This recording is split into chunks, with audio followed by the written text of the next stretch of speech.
Think about this. If today was the day that you had to put your hands on someone to protect yourself, empty handed, let's say, but you had to put your hands on somebody to protect yourself or protect others, or to even just de escalate, restrain somebody, control, de escalate, and find your way out to retreat. Anyways, are you ready? So, are you fight ready? And that's what I want to bring to you guys today in this quick comeback episode. And we took a long break recording for the Core Combatives podcast, but we're finally back. This is a solo episode. It will be just me being boring and talking to you guys as a warm up. But I have talked already to Shihan Wal Isaac, and we both are freeing our times. So every other week we can record an episode for you guys. But anyway, let's do this, and it's great to be back.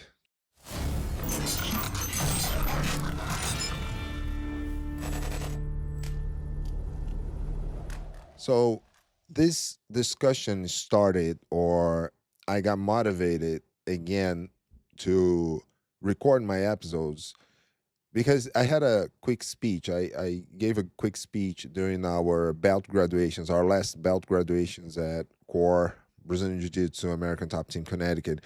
And I was thinking about what it means to be fight ready. And the reason why I had this speech to be very quick here was because we changed the way that we test people. We are changing across all the styles that we teach. So we hardened the process. We made it harder now, which includes the mental aspect, the belt exams, the how people will need to study for the belt testing. Also, we introduced a physical aspect that it has been really cool to see how people put the effort to get ready for the test. So I would say that anybody changing belts, whatever belts at American Top Team and Core Association, I know that at least in that weekend, during that weekend, I know they are peaking when it comes to being jiu-jitsu grappling fight ready. So I talked to everybody about this, and I received a nice text message from one of my dear friends and grand student. So he's my grandson in jiu-jitsu because he's a black belt under one of my black belts that I care a lot.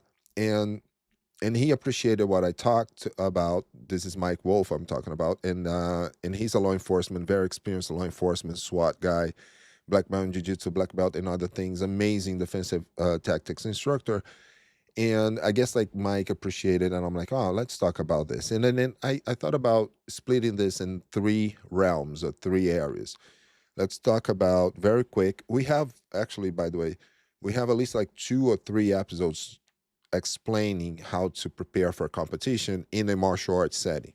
So I would start with what it means to be fight ready in martial arts as a civilian, and I'm gonna leave the law enforcement to the end. And I have an invitation to bring to you guys at the very end. So hang here with me.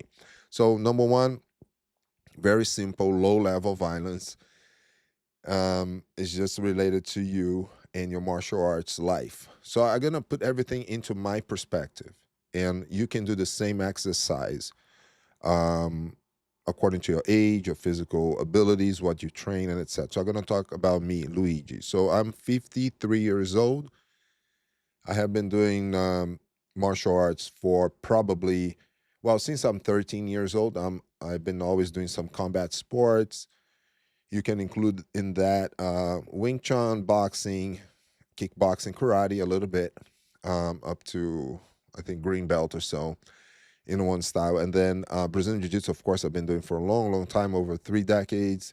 And I've done judo a lot. So I got to green belt in judo, which it doesn't mean much, but I didn't pursue it, but I'm getting back into it. And anyway, so I've been doing this for a long time, and I have a lot of injuries. And I run a really busy school, super busy, super packed, thank God. So what is my goal right now? I'm gonna tell you. My goal is to be fight ready in both jiu-jitsu and striking in case somebody cross my doors and wants to grapple or spar me. So for instance, a black belt comes from another school, that guy wants to train with me, or better saying, I'm usually the gatekeeper at my school. So I like to be the first one to roll with any visitor that is higher rank, right? The reason why I like to be the gatekeeper is that I can feel the energy, I can feel the intent, right? What is this guy coming here to try to prove a point? Is he like a cool dude? So I like to be the first guy. I match the person's energy. And if I feel that the guy is a jerk, I want to be able to put a beating. And to be very honest, right? So I measure, is this guy an asshole? If he is, boom, again, I want to turn it up and be able to crush somebody.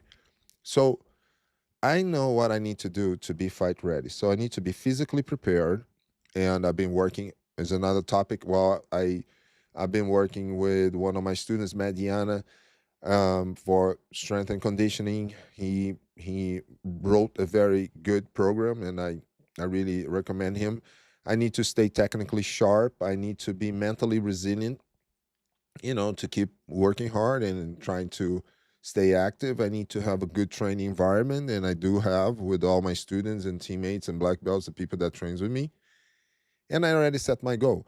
Right now, my goal is to stay fight ready in that realm, right? Martial arts, in case somebody crosses the door and wants to fight me. Okay, super easy. If you are a competitor, you get everything that I said and double up or triple or more, and you know exactly when you're competing, who you're fighting against, right? When, where, who, and why is because you like. So you need to do your homework every day by staying physically prepared, technically sharp, mentally resilient, training, have a good training schedule, have your discipline, so forth, so on. So that's what is to be fight ready. If you go to a competition and you're not ready, either in MMA or kickboxing, striking, or it could be jiu-jitsu, whatever, or wrestling, judo, you're not going to do well. So you know you have to be fight ready. So, but that's easy, right? Because you're in that environment. And training every day is part of the routine. We don't do anything just theory. But then we go up a notch, or actually we go from sports and amateur and safe to okay, what it means to be fight ready as a civilian, right? When talking about self defense, self protection, we talk a lot about this in our RMA podcast here, our Core Combatives Podcast. So I have to take in consideration that, well, an altercation, a situation that I have to put my hands on somebody can happen anytime, anywhere. It could be a parking lot, a gas station, road rage, whatever. Just to backtrack here, we know, let's establish this right off the bat, that the best fight as a civilian is the fight that I managed to not have to fight, right? So we always emphasize so much in de escalation, averting going to bad spots, avoiding that confrontation if I see that happening, if I'm aware, you know, and if possible, I'll try to de-escalate. I'll try to retreat. But if those options are out of the game, I have to be ready to go full, say, combat mode.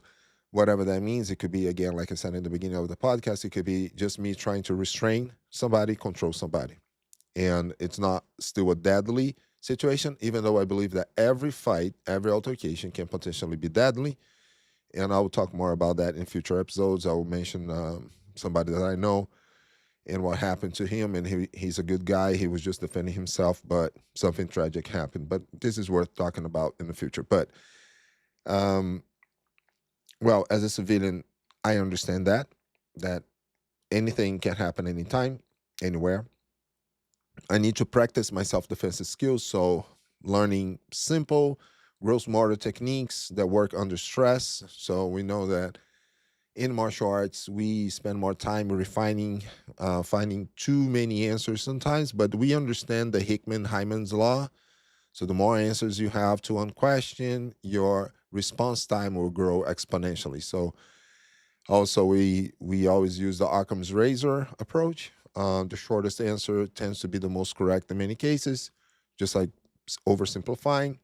I have to work on my mindset, so there's a mental preparedness, and I have to have a post-fight readiness, which is I need to know who I need to call, um, whatever that be, first responders, getting help after the situation, handling injuries, dealing with trauma, if something happens to myself, my loved ones, or even like I can try to be a good Samaritan and try to help somebody. So fight readiness as civilian, I would say that is 80% awareness, prevention, de-escalation, and we try and hope that the last 20% is when I have to put my hands on somebody. Now, also as a civilian, I have to say that according to your age, your limitations, your physical abilities, and etc., we all know that most people, and I believe that, should take an approach of adopting some tools, self-defense tools. And I'll leave it up to you to think what tools I'm talking about. It could be a blade or blades, or it could be an improvised weapon, or it could be a pepper spray. I'm not saying that I vouch for anything like that, but it's just giving examples, or a taser or a firearm. Most important is to be fight ready is not to just carry those tools. So I have my system, and I've been trying to be more disciplined, training with all the tools that I carry with myself as much as possible. I know which tool I need to prioritize, which is pretty much my um, blade, my edged weapons training, and I already organized myself to get back into a scheduled training with the Tienza guys that I love very much. And the second is I need to practice way more with firearms, even though I go weekly. I feel like I really want to master this skill. And so that's what is to be fight ready, right? So if let's say I'm at a bar, and I want you guys to feel like this. Don't bring your confirmation biases into this discussion right now. Like, oh, I'll never go to a bar. I avoid bars. I just give you an example. Just don't even think about what you would have done or what would you do. Forget about this. I'm just gonna give you a general um, big picture. The big picture is you found yourself in a place, whatever that be, and you're there, and you try to de-escalate. There's a situation, somebody's trying to start something, you want to get out of that place, and you need to move some people in order to get to the exit door. You need to protect yourself. Maybe there's somebody connected to you, your family. You're doing their own personal security details, so you're embracing completely your protector persona. Hey, everybody, link up to me. We are leaving, but this guy's in front of me. I'll have to do something, and I'm trying to do in a way that this doesn't escalate to where it can potentially be really bad and violent. But anyway, I need to put in my hands. Do I know what I have to do? Do I have the strength? Can I move well? Um, so forth, so on. So that's what I think that it means to be a civilian, fight ready. Now, as a law enforcement, I think that you don't get to choose. You have to train. I do believe that I really appreciate, I really feel a gratitude towards every first responder. We need them to keep us safe. And like I said, I have a great respect, but I do believe that if you choose that profession, don't rely only on your academy or department or police chief or supervisor, sheriff, whoever to provide the training. All right. We know that I'm going to talk about the at least, which is good or bad. I'll explain that in a second. But we know that when you go through the academy, you're going to get a lot of combatives training, firearms training. You're going to get all the training you need for 6 months, etc. And then you get out. Some departments have been using third-party trainers to teach the defensive tactics, and that's where the at least comes in, because at least people have been, or officers and cadets, and even like seasoned officers are at least having a chance to train a little bit, or at least they're moving. You see where I'm going with this? It's a great component. At least get guys to step on some training area, put some wrestling shoes, get their uniforms, and try to grapple somebody resisting, do force on force and some basics. So at least they learn a little bit. At least they get the fundamentals, or at least they go through a little pressure, and they at least, sorry for the repetition, but for you guys to get the idea, at least they get to um, learn the very basic fundamental moves to address the uh, high percentage, say statistically speaking, high percentage things that can happen. So, for instance, oh, maybe people on the street, I'm just tossing here a random number. Most of the time, when they have a blade, they do this two types of motion, either this or that. So, at least people get to train on those basic stuff. And that's all great because that least helps. But that least is not enough because I feel like you have to train not just for the 90% chance thing. I think you personally, not talking about your department and anything like that, I don't expect bureaucrats, politicians, mayors, police chiefs to to allocate that amount of budget to help their people. That doesn't happen. We know that. It's just a few departments that really like work like that, like really concerned about their people. And this is based on the feedback that I get. I'm not saying in general, but we know how that works. But anyway, um, I believe that you have to work for the 10%. So let's let's let's think about this. Number one, as a law enforcement, once you step out of your house wearing your uniform, I feel that it's on.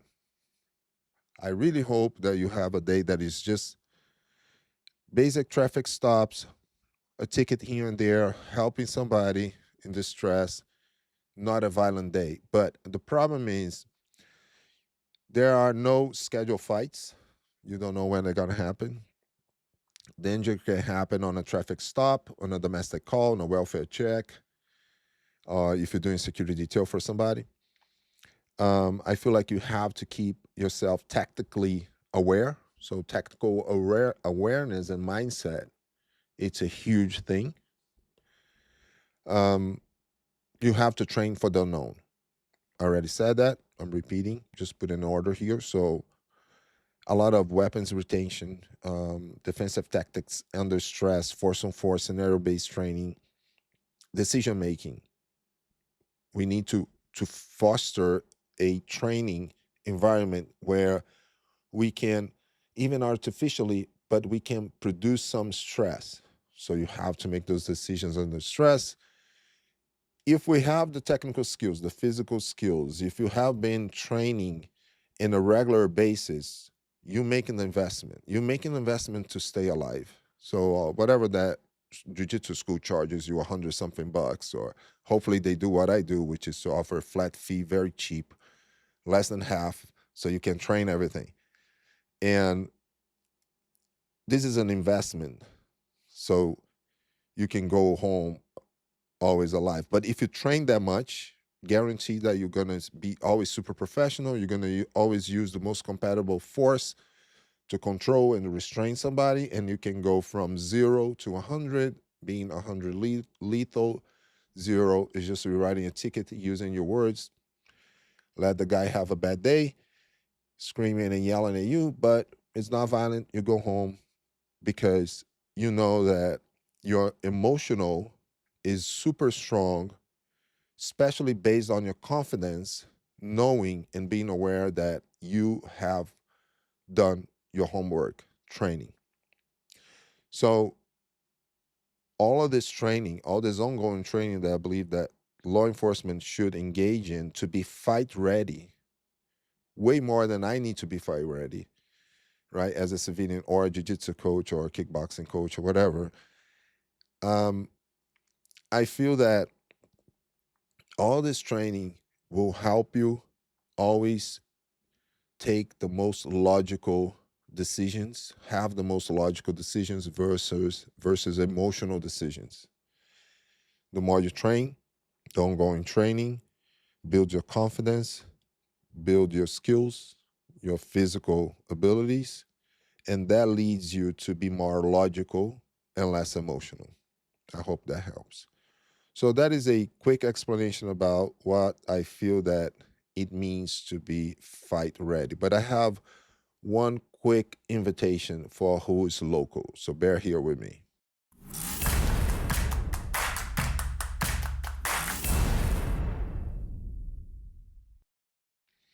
Well, in September 6th and 7th, I will be running together with Tom Kyer and Dave Taras a 2-day intensive training focused on law enforcement. So we don't want to call it the quote unquote at least defensive tactics. We decided to call it enhanced defensive tactics. So we want to do and help our guys with the best information we can put out there for the most uh, for the situations that can become more complex. So I'm going to read here. So we're doing enhanced defensive tactics, a high percentage scenarios, real world proven tactics. So real world, very important. Proven tactics, very important. We're going to do an exclusive today intensive training. We're going to do empty-handed edge weapons and firearms integration, high probability real world scenarios, decision making under stress, force on force drills, and after action reviews with the skills refinement. What I mean is we're gonna isolate each situation, each technique, each combos, right? Integrations. We're gonna drill them, and then we're gonna we're gonna run scenarios. There will be decision making. There will be force on force. Most important. This is the most important part of the EDT is that once we finish, we're gonna have a comprehensive AAR with the help of TV screens. We're gonna record things. We're gonna show you. Here's what you did. Here's literally like a full coaching process with a best analysis, so we can tweak and fix whatever we see that it needs to be fixed in your game, right? In your game, like in your skills. So who's Tom Kyer, or Thomas Kyer? I usually call him Tom. I'm not so used to call him Thomas.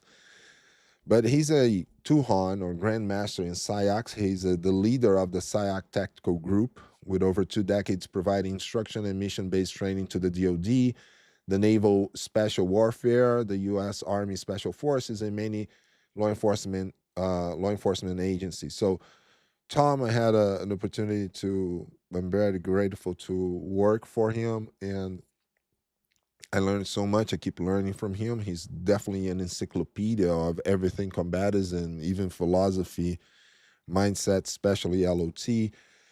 And what I love about is that because he's extremely practical, efficient, and violent in a good way. Um, a lot of experience teaching high level special forces guys or high level agencies, federal agencies. And what happens is he embraces all this feedbacks. He gets all these feedbacks and he breaks that down. So he's always in search, in my opinion, of finding the answers that everybody's looking for during training.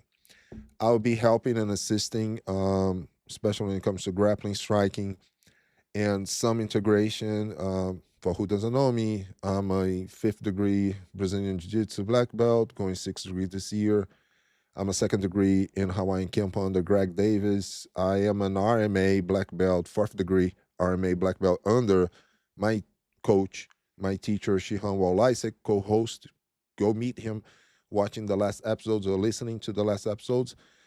I have some experience teaching. I have good experience teaching law enforcement and as an SME, integrated combatives for some agencies. And I have over 20 years as an MMA coach. I have coached people in all the big leagues, the small leagues.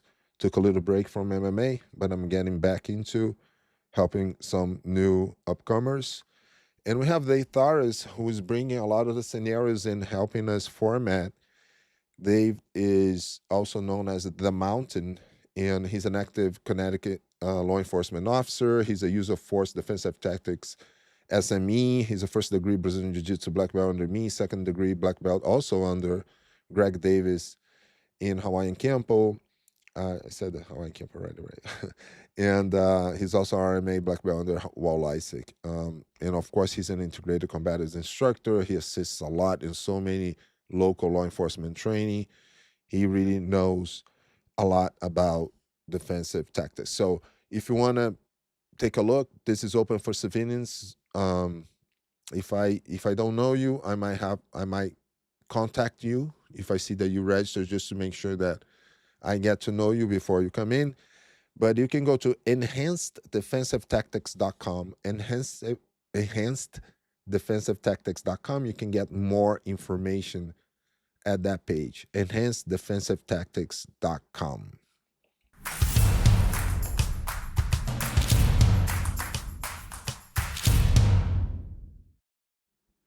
Anyway, guys, right here in this camera. So I'm really happy to be back. I hope you guys got as happy as I got to be back here. If you have any questions, please send to me. My email is office@Kore Combatives, Kore with a K, Kore Combatives.com. And I'm going to put a link here to our Spotify and other the channels, YouTube, because you might be listening to this on Spotify, you want to watch us for whatever reason. I'll put all the links there. See you guys next time. We're going to develop more off of this, and we have great topics ahead. Thank you very much. I really appreciate you guys supporting and giving me the motivation to be back here talking by myself to this microphone. Have a great day.